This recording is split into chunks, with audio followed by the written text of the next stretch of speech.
중앙지방법원장님, 네. 방금 어느 여당 의원님께서 이제 야당 대표에 대한 공개 재판 필요성을 제기했는데 동의하십니까? 제가 그에 대해서 구체적으로 언급하면 담당 재판부의 관련 결정이 영향을 미칠 우려가 있어서 분석자로 알겠습니다. 아마 이명박 전 대통령, 박근혜 전 대통령 사례를 방금 드시는 것 같던데, 그 전직 대통령들은 국민 누구나 공감하는 국정농단 사건, 부정부패 사건 아니었습니까? 어느 누구도 이의가 없는 그런 사건이었기 때문에 당연히 공개 재판 예외적으로 허용했던, 그게 타당할 수 있지만, 지금 야당 대표는 70명의 검사를 동원해서 3년째 탈탈 터는 수사를 했고 정치 탄압의 희생물로 지금 인식이 되고 있는 그 상황 아닙니까? 근데 법정에 계속 불려다니면서 법정에 앉아서 재판받고 있는 장면을 노출시키라는 것은 그건 굉장히 인권 침해적인 주장이기 때문에 참 동의하지 못한다는 점을 말씀드리는데 어떻습니까? 예, 계속 말씀드렸듯이 이번 재판장 허가사항이고 재판사항입니다. 알겠습니다. 재판부에서 피고인의 의사를 고려하고 공공이익과 피고인의 사익을 비교 형량해서 잘 판단하실 것으로 생각합니다. 알겠습니다. 그리고 이제 또 재판 지연 문제를 방금 지적을 하시던데, 지금 재판이 지연되고 있는 것은 검찰이 수백 명, 한 400~500명 될 겁니다. 합하면 그런 증인들을 계속 제시를 하고 무리한 수사, 무리한 공판 진행을 하다 보니까 증인이 많아서 늦어지는 것이지, 지금 국감기간 중에도 성실하게 재판에 임하고 있는 피고인의 탓을 하는 것은 굉장히 책임전가라는 생각이 들기 때문에 국민들의 오해가 없기를 바라는 마음으로 우리 중앙법원장님께 질문을 드렸던 것입니다. 네. 참고해 주십시오. 감사합니다. 우리 수원 고법원장님께 질문을 좀 드리겠습니다. 우리 수원 지법원장님께도 이어질 질문이기 때문에 조금 같이 들어주시면 좋겠습니다. 수원지법 1심에서 대북 송금 사건으로 이화영 부지사를, 좀 앉아 계십시오. 나중에 제가 요청드리겠습니다. 이화영 부지사를 유죄 선고를 했습니다. 그래서 지금은 고법의 항소심에 가 있지 않습니까?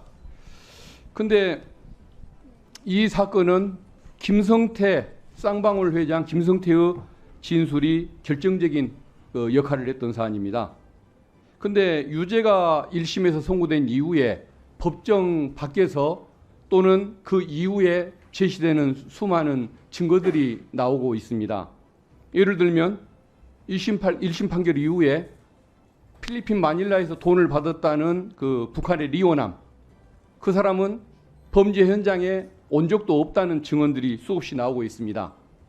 그리고 검찰은 검찰 수사에 협조를 했던 김성태에 대해서 봐주기 수사로 일관을 했고, 주가 조작 사건, 국가보안법 사건은 아예 기소도 않으면서 진술 협조를 끌어냈습니다. 그리고 또 재판 이후에 김성태가 증인을 매수했다. 즉 안부수라는 중요 참고인, 여기를 자기 말을 지지하게 만들려고 그 딸에게 오피스텔을 제공했다는 또 증거가 나옵니다. 그리고 검찰이 끝내 1심 법원에 제출하지 않았던 자료가 뭐냐면, 김성태, 안부수, 이화영을 같은 검사실에서 21번이나 소환을 했던, 그래서 진술을 마칠 기회를 줬던 이 부분을 자료를 계속 안 냈습니다. 뒤늦게 어쩔 수 없이 항소심에 가서야 자료를 냈습니다. 이런 것들을 생각하면 항소심에서 정말 좀 신중하게 재판을 해 주셔야 하는 것 아니겠습니까? 그래서 이런 외부의 문제점, 지적이 있다는 것, 우려하는 견해가 많다는 것에 대해서 우리 원장님께서 한번 재판부의 의견을 좀 전달 좀 해주시면 좋겠습니다. 이것은 재판에 대한 간섭이 아니고 사법행정 차원에서 외부의 국민의 목소리를 전달하는 것, 이런 것은 문제가 없는 것 아니겠습니까? 예, 의원님의 지적을 잘 검토를 해서 재판부에 전달할지 여부에 대해서 검토를 해보겠습니다. 그러면은 원장님께서 직접 전달하시기가 그렇게까지 곤란하시다 온다면 오늘 국회 이 방송 녹화물을 한번 봐라, 이렇게만 전달해 주셔도 좋겠습니다. 방송 보라는 말씀은 하실 수 있는 것 아니겠습니까? 예, 알겠습니다. 예. 수원 법원장님 잠시 나와주시면 고맙겠습니다.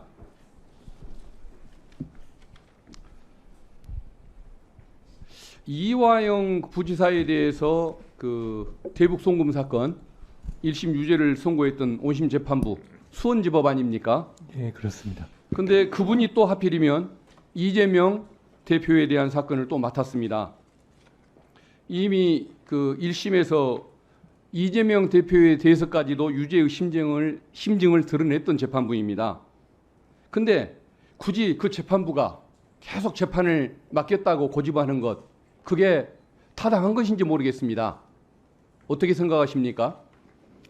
예, 우선 해당 사건은 저희가 임의로 배당한 것이 아니라 사건 배당 시스템으로 전산으로 자동 배당을 했습니다.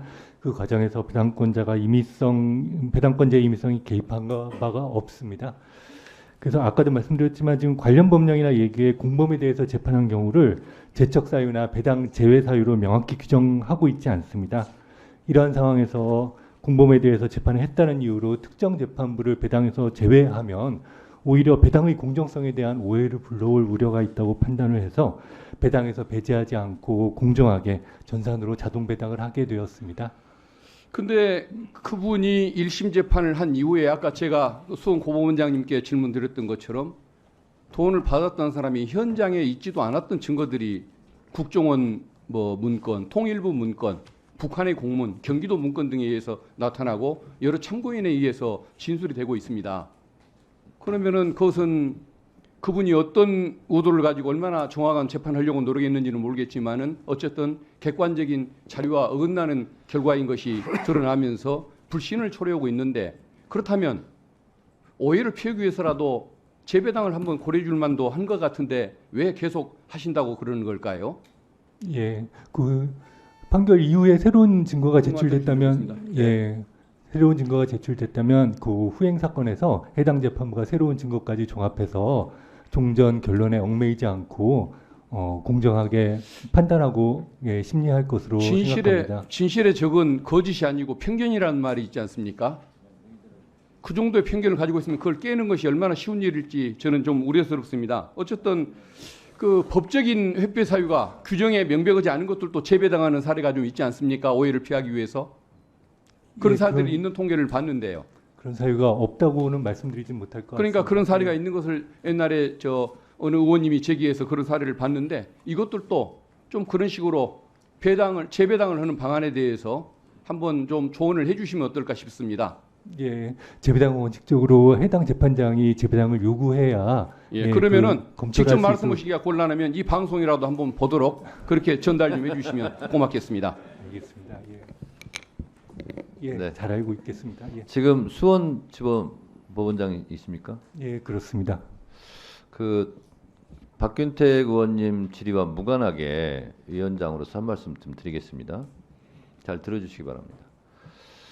우리가 국민의힘은 어쩔지 모르겠습니다만 많은 국민들께서 검경 수사권 분리, 독립도 얘기하고 또 검사의 수사 기소 분리도 주장을 합니다. 그 이유는 수사, 기소, 재판을 검사가 하면 수사를 한 사람은 기소하고 싶고 기소가 되면 유죄 판결을 받고 싶고 하는 게 인지상정 아니겠습니까? 그래서 그거를 분리하는 것이 민주주의에 맞다 이런 거 아니겠습니까? 큰 틀에서 보면. 그런데 한 사건을 내가 재판을 했어요. 그리고 상대방 피의자 쪽에서는 억울하게 지금 재판을 당했다 이러고 있어요. 근데 그와 유사한 사건을 같은 판사가 판결을 한다면 판사도 신이 아니거든요.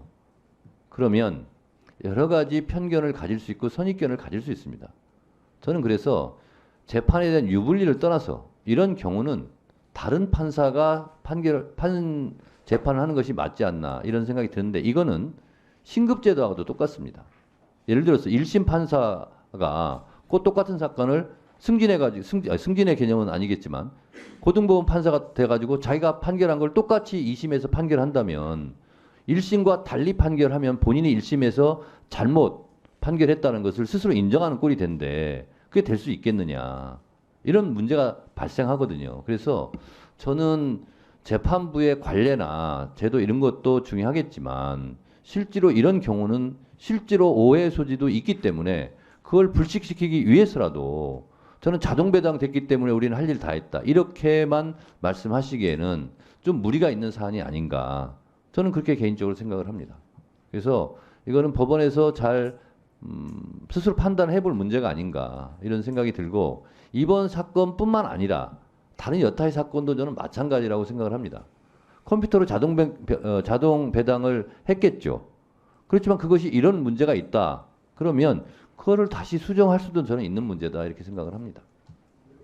참고해 주시기 바랍니다. 윤준 서울고등법원 원장님, 만약에 고등학교 선생님이 있습니다. 근데 수능시험 감독관에 이제 들어갑니다. 자동 배정을 했어요. 근데 하필이면 그 본인의 딸인 아들이 시험 보는 교실에 자동 배정이 됐습니다. 시험 감독관으로. 그러면 자동 배당 됐으니까 나는 아무 문제 없다. 내가 내 딸인 아들이 시험 보는 그 교실에 가서 시험 감독관을 하겠다. 그러면 의심의 여지, 오해 소지가 있습니까? 없습니까? 그 오해 소지가 있을 수 있습니다. 네, 그렇습니다. 그러니까 이 수원지법에서 자동 배당했다고 그것이 모든 것에 방패가 될 수 없고 맞는 키가 될 수는 없습니다. 저는 이것은 상식적인 문제이고 인지상정의 문제이다. 저는 그렇게 생각을 합니다. 참고하셨으면 좋겠습니다. 제가 인지상정, 상식을 제가 얘기하는 겁니다. 박준태 우리 의원님은 국민의힘 의원님 중에서 비교적 건강한 상식을 가진 분으로 생각하고 있습니다. 잠시 감사를 중지하였다가 2시 30분에 감사를 계속하도록 하겠습니다. 감사 중지를 선포합니다.